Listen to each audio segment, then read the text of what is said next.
But if you feel called to do something, especially as a woman or as a mother, listen.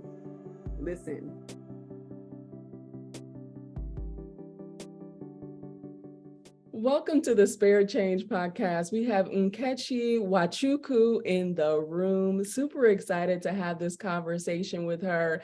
And as women, oh my goodness, we wear so many hats. And sometimes those hats just really collide. And so I am excited about having this conversation with Nkechi and just hearing about her life, her experiences. So Nkechi, I always like to start off the podcast with, what is a word that you would use to describe you and why? Faith. I walk by faith, not by sight, all day, every day. I'm a dreamer, and we only live once. We have about 70 years, 80 years on life stage, and I always like to live with no regrets. So I make mistakes along the way, but if I can sleep at night and say I did the best I could, I have no regrets. I might change it in the future, but as for now, no regrets. And even me sitting here with you, it's having a business, it's all been a faith walk. Okay. It's all been a faith walk. So I love that, Nkechi. I love that. And I'm super excited to dive into the conversation with you. And Nkechi and I met over this season of COVID. It's so crazy because COVID really opened up our world. For those of you who are just joining the podcast, I'm actually here in Phoenix. Nkechi is on the East Coast in New York. Is that correct? Yes, ma'am. Yes. And so she actually we joined a meeting at the same time, and we've just gotten the opportunity to get to know each other over the past couple of years. And her story is one that is I'm always fascinated with other women and how they pivot in their lives. And so I invited her on just so we can have this deep, rich discussion because, hey, we are always faced with so many decisions as a mother, as a entrepreneur, as even in our careers, right? And so we're always trying to make that decision on how we want to move forward. So Nkechi, what is your spirit change moment that you want to kick off this discussion with?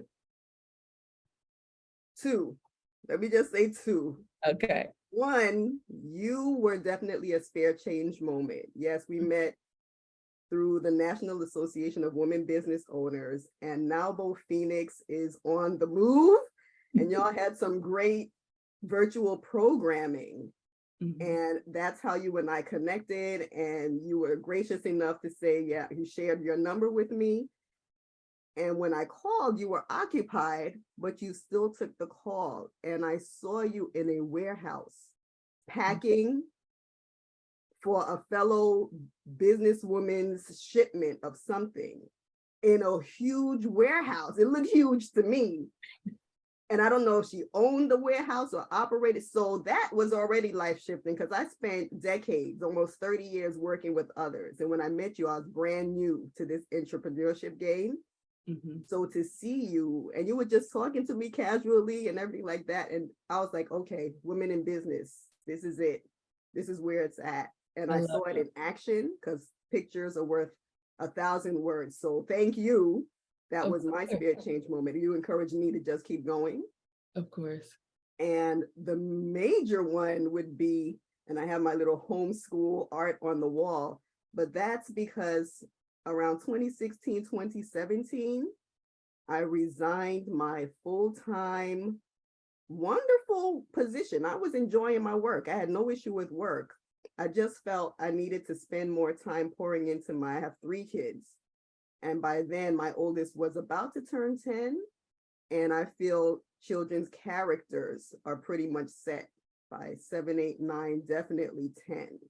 And we had just gotten really busy doing great things, soccer, music, after school programs. And I realized we just were not spending enough time even to have meals as a family. And even in the summertime, that's the one that killed me because I was working a 9 to 5. I had to get the kids up. They couldn't even sleep in the summertime. I had to get them up early and hustle them off to camp, again, separated from me and the family. So it had actually been about 2 years that it was rumbling in the back of my mind. And one day at work, I remember the verse that said, if you hear his voice today, harden not your heart. And something just said, you know what, today is the day. And I actually use the office computer, which is significant to me because I always try to separate personal from work. But I have to confess, I used the office computer to type up my resignation, and I handed it in on the spot.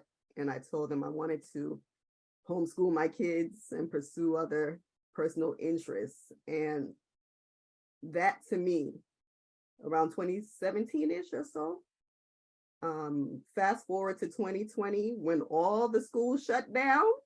And by then I had actually put my kids back in school, but after seeing how this online learning was kind of a start-stop in my area, you know, I said, we're going to go back to homeschooling because at least I can manage a book, real books. And I had 3 kids in 3 different schools, 3 different grades, 3 different digital platforms. And I can't keep up with kids in electronics anyway. So we went back to homeschooling, and I was like, look at God. Look at God, because I'm from a Nigerian background where it's like education is huge. Right. Doctor, lawyer, engineer, what is homeschooling? What are you doing?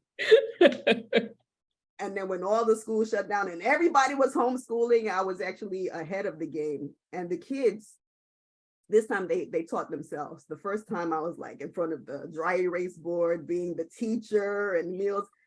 The second time around, when COVID hit, I was busy trying to build my business. So I had to lean on the kids to teach themselves. I was like, here are your books, here's your curriculum, here's your chart to keep track of what you've done. And they were pretty much teaching themselves, but only because of what we had done in the beginning. So that was a spirit change moment, because I was like, when whatever you feel to do, it wasn't an ambition of mine. But if you feel called to do something, especially as a woman or as a mother, listen, you know. Another verse said, it is God that he basically makes, it wasn't my thought. Right. It's not my thought.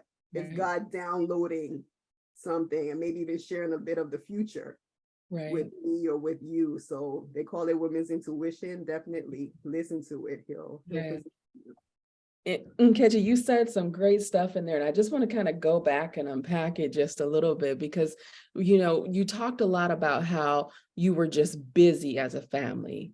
Your children were busy, you were working. You guys didn't really have the opportunity to spend a lot of time together. But most importantly, you talked about how your children's personalities, ultimately children personalities are solidified, their beliefs are solidified by 7, 8, 9, and 10.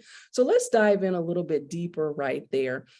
What is it about that, you know, making sure that your children have the right values, the right education, the right beliefs that really made you homeschool your children or make this transition in your life?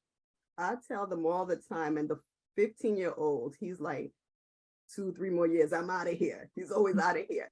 And I'm like, baby birds are meant to fly. It's not my job to control you and keep you. My job is just to train you and launch you so that you have a foundation. You're going to make your own decisions.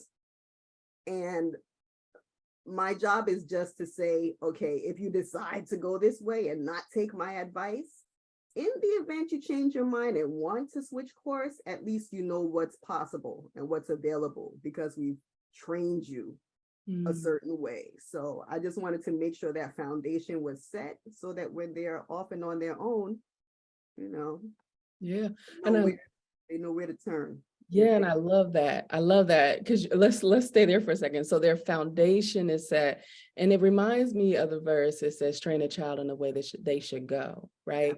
And and you said something that was really pivotal, because so often we want to be parents of children, right? But we don't actually think about what happened as they begin to grow older. And we no longer control that aspect of their lives as they're making decisions. And what I hear you say is that that transition over your life has really prepared your children. It's established the foundation for your children, but it also gives them almost that freedom and flexibility to make the decisions that they want to make. That make the decisions they want to make. That's exactly it. Mm-hmm. That's exactly it. I often say, because I am a New York licensed attorney, Okay. and I often say from preschool to law school, nobody ever taught me the things I'm learning now as an entrepreneur. And then homeschooling. So one thing the kids have picked up is just everything. They've come along for me for the ride. Thank you for inviting me, because I'm not often asked to speak, but I've created my own content. So they were with me. I have something called the Homeschooling Attorney Show, I at least did. So they were with me. They were in the studio. My son is musically inclined. He made my podcast music, my intro and outro. They were around with me all the time. And one thing I taught them is really you do create your own destiny, intentionally or not. So you might as well be intentional about it. And with homeschool, they set their own schedules. They knew what they had to do. So if they wanted to stay up a little later, maybe on the weekend, that's fine. Just make sure you do it. So they learn to make their own decisions, money. Okay. Yes, you just said a word right in there. And I want to repeat that. You said you create your own destiny, intentionally or not. And that is a word, because so often in life, we are literally letting the world show us who we are, or tell us who we are. We are going about life in almost a robotic way. My daughter and I, we talk about this all the time.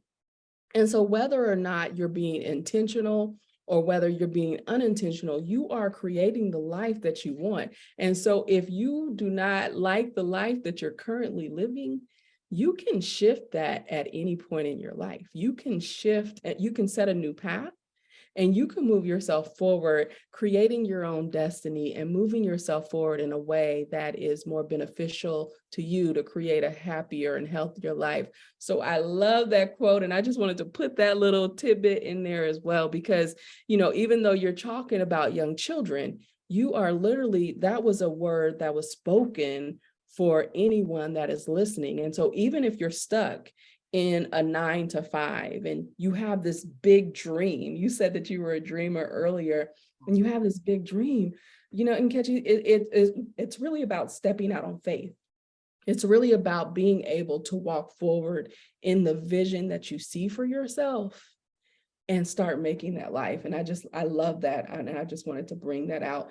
Oh my goodness. So before we continue, I want to share a special offer with you. If you need help taking action on achieving your goals, can I invite you to enroll in our Gain Goal Clarity course? It is a self-paced online course. You will find it on conquerandcultivate.com. Enter the promo code SPARED to receive 50% off the normal enrollment fee. Now back to our episode. So you were talking also about that busyness that we have in life. One thing that you shared in that second part of it is that you started bringing your children in and incorporating them in to what you were doing from a homeschool perspective, but also teaching them life and work skills. You mentioned your son he's musically inclined, so he created some of the music. So I got to witness all of that. And that's the part that I'm most excited about, because all of our skills are transferable. So let's talk a little bit about that. How did you incorporate your children into it? And why was that so important for you? No secrets. No secrets. My kids know how much my contracts, I do government contracting, estate planning, land use law, all of that. They know how much my contracts are. When I get paid, they get paid. So I teach them a bit about financial literacy, because whatever they can do around the house, that frees me up. Let them do what they can do, so I can do what only I can do. They can wash some dishes. They can do some laundry. They can cook some meals, which will allow me to draft the contracts I need to draft, to do the work I need to do. So I pay them as vendors for tech support, housekeeping, meal prep, and they take their checks to the bank through my company, through my firm. They take their checks to the bank, they interact with the adults and check their balances and make their deposits. Before we leave the house, they calculate, okay, this much for tithe, this much for offering, this how much for spending money. They have to buy their own things, first of all, so I don't have to buy them socks and underwear stuff from after-tax dollars. Right. I pay them so they can take care of their personal care items. These boys spend more time. I have two boys, my youngest is a girl. They spend more time in the mirror with their hair than we girls combined. So they're buying their own products, just everything. You know, no, and my mom lives with me now. She has dementia. Okay. But I wonder, and I've wanted to speak to her in the past, how did they raise us, me and my two older brothers, paid for college, cash. My dad used to give me a blank check. I went to Lehman College, City University, local college. He was like, you know, register for all your classes and just fill out the check. All three of us, he gave us that. We had family in Nigeria, back home, we call it, raised them, put them through school. Wow. Just everything, built a home. I was like, how did you do that? Because we're just trying to make our way. And the only thing I got from her before her dementia took over was, she said, your dad's check and my check used to come in. I get my check one week, he'd get his check another week. But as far as budgeting and all of those details that I'm sharing with my kids now, I didn't get all of that. So that's the long part about, you know, why it's so important to me. Let them know how I think, why I think so, not just because I said so they can make their own decisions. Yeah, that's great. That's great. I heard you say, let them do what they can do so that you can do what you can do. And you know, and that reminded me so much is that we try to go at things alone, you know, and we don't bring other people into the experience. And in many cases, especially as parents, we can enable our children to be so dependent on us that when they go out into the real world, they are just struggling. They don't know how to do things. And I love the life that you've created for yourself and for your family, and the skills that you're teaching your children as they become these young adults ultimately, because I heard you say one was 15. And that's so important. So let's go back to the busyness, because oftentimes we are so busy in life that we neglect to see the important stuff. And I feel like in your busyness, Nkechi, you were able to see how your busyness was really impacting not just your lifestyle, so that constant exhaustion of running around, but it was also impacting the foundational stuff that for your children. And so let's talk a little bit of how did you transition from just this busy lifestyle into more of a productive lifestyle that's teaching your children foundation? How were you met with some opposition in the household? Well, I marched to the beat of my own drummer. You know, if faith wasn't the word that describes me, the other one would have been free, because even without knowing it, I'm like a freedom fighter. I'm a freedom fighter. I will not in an offensive way, but if I believe something is for me and God is moving me a certain way, I'm going to do it. I'll listen to your counsel respectfully, but I will make my decision and still walk that way. So when you talk about laying the foundation for the kids, really it's like taking it down to basics. We did gardening. I want to grow my own food, which we did. I also want to keep honeybees and raise chickens for my own honey and eggs, but that's another story. But foundation, I had them in the garden with me. And when COVID hit, we live across the street from a convenience store, and we needed pasta sauce. So I just ran across the street. First of all, they didn't let me in because I didn't have a mask. And I was all like, what? this is when it was brand new. Mhm. What are you talking? I had to go back and get a mask, only to go back in and see that the shelf for the pasta sauce was empty. Mhm. I was like, wait a minute. A couple of weeks later or so, when the shelves were restocked and I got the sauce, not that we didn't eat during that time, but when I got it, I looked at the ingredients and literally everything on that bottle, we were growing in pots on our patio. Tomatoes, basil, spring onions, oregano, cilantro, everything. And we had just gotten into a space where let's just go buy it. Let's just go buy it. If it's cut off from us, will we not live?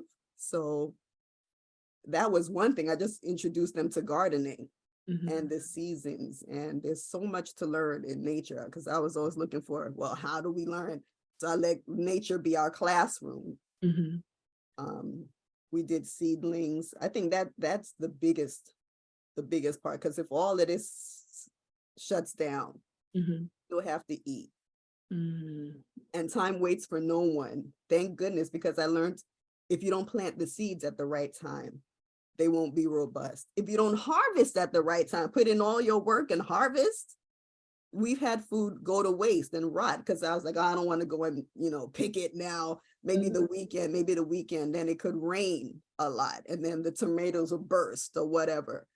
And that was a lesson to me, even in my business life. Sometimes we do all the work and don't take time to harvest. Ooh. And then it can go to waste. So Whew. Nkechi, that was good. That was so good. So we got to plant the seeds at the right time and we got to harvest at the right time. And even in business, and I was thinking about just, if just growing your business. I mean, first of all, being an entrepreneur, being a small business owner, it is just probably one of the most rewarding things that you could ever do, but it's also one of the most challenging things that you can ever do. And I remember I had like a phenomenal year. And then I had a year where I was just fighting. And in that year where I was just fighting, I was not planting the seeds that I needed to plant. And so the next year, my revenues were so low. And that just, you reminded me that we have to be intentional again. That's my word. That's one of my words that I continue to hold dear to my heart, but being intentional about how we're moving forward, being intentional about what seeds are we planting over what season of our lives, and then taking that time to really harvest and understand when it's the right time to do either one. I love that. because the cycle, winter, spring, summer, and fall are not emergencies, Mm-mm. nor are they surprises. Mm-hmm. So business cycles will go up and down. That's Mm-hmm. just the nature of it. And that's one of the things that nobody taught me in law school, but I learned. I learned how to manage my money better. One, I don't like debt. Debt has robbed too much from my life, from where to live. I'm Nigerian. I was born here, but went to Nigeria, married my husband, and we were like, are we gonna settle here in Nigeria or in the US? And he was working for an oil company. Life was good. And the deciding factor for me was, well, I have this law school loan. If I stay in Nigeria, I'm not going to make enough money to pay back my loan. So let's settle here in the US. And that's just one of the many pivotal moments of how debt has just, I'm not a fan of debt. I'm not a fan of debt. Yeah. But again, cycles, they're not surprises. So cultivate during the season. That's another thing with the tomatoes. I learned when some ends were brown and dry, and I'd clip them. 2 or 3 days later, I would always see fresh blooms, fresh flowers elsewhere, because the limited resources were no longer going to dead ends. They were going to places where new life could spring. So in the good seasons, cultivate, manage, save some seed so you can plant again. Pivot in the dry seasons. Just know that this too shall pass. In Nigeria, they say no condition is permanent. Mhm. And remember our source.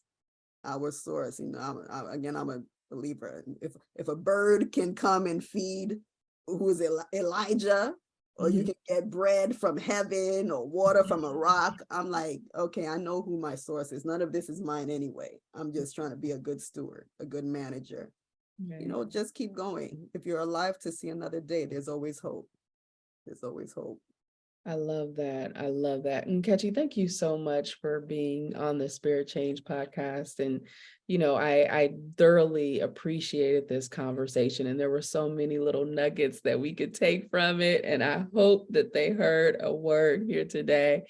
And so for anyone that is experiencing just, you know, a life right now where maybe you are in a season of drought, just remember that, as Nkechi said, this too shall pass. It is just temporary. So cultivate the life that you want. And as I always say, conquer change and cultivate results. Thanks, Nkechi. Have a good day. Thank you. I appreciate you tuning in to this episode of the Spirit Change podcast. Be sure to stay connected. And hey, if you have not subscribed to our channel, go ahead and hit that subscribe button now. You can follow me on social media or visit my website at angelargarman.com.